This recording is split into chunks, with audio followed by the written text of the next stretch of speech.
Hello, my name is John Marshall. I'm the owner of GoGardenNow.com, an online store for plants and garden products. And I'm also the owner of Marshall's Farm, a you-pick fruit farm in South Georgia. I grow muscadine grapes. I have a vineyard here, about 15 rows. Each of them are 1,000 feet long. I have quite a lot to prune. Muscadine grapes are a Native American species that you'll find growing in the eastern United States. In fact, if I were to walk into the woods nearby, I would find some native wild muscadine grapes. But the ones that I have here are special varieties, special selections that have been bred for superior qualities such as size, flavor, sugar content, and even the ability to ship and pack and to have a long shelf life. Because these are different species than what you would normally find in the table grape or the wine industry, they are pruned differently. Muscadine grapes are produced on new wood. So in order to induce a heavy crop this year, I need to partially prune last year's vines. I don't want to leave too much vine. What I will do, here, if you'll take a look at this, a close-up look at this vine, you'll see a few structures here. Here, here, here, here, and so forth on up the vine. You'll see there are little buds. Those are leaf buds, or points at which new vines and leaves will be produced. As those vines grow, new fruit will be produced on them. I don't want to leave too much vine, but yet I want to leave enough for the vine to be able to produce well.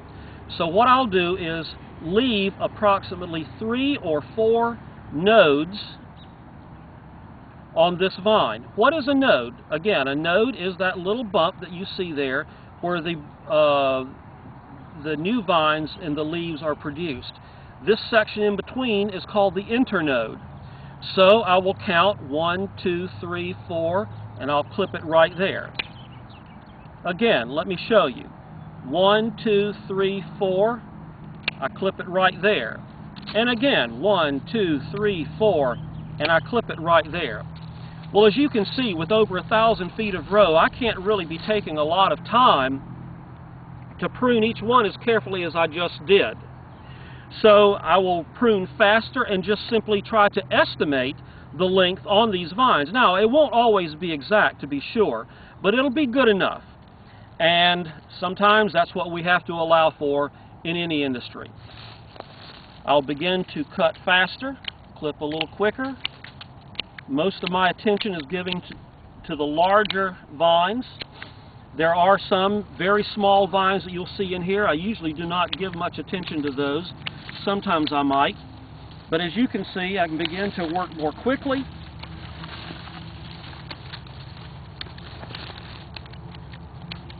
And in a few weeks, I'll have this vineyard pruned.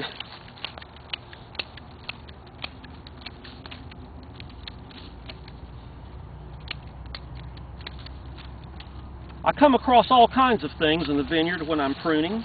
Sometimes I'll come across praying mantis egg cases. Praying mantis are, of course, beneficial species. I try to leave those alone.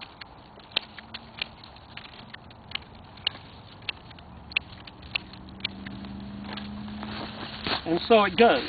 Now, over time, the vineyard can become rather full of old wood, and that will need to be pruned off.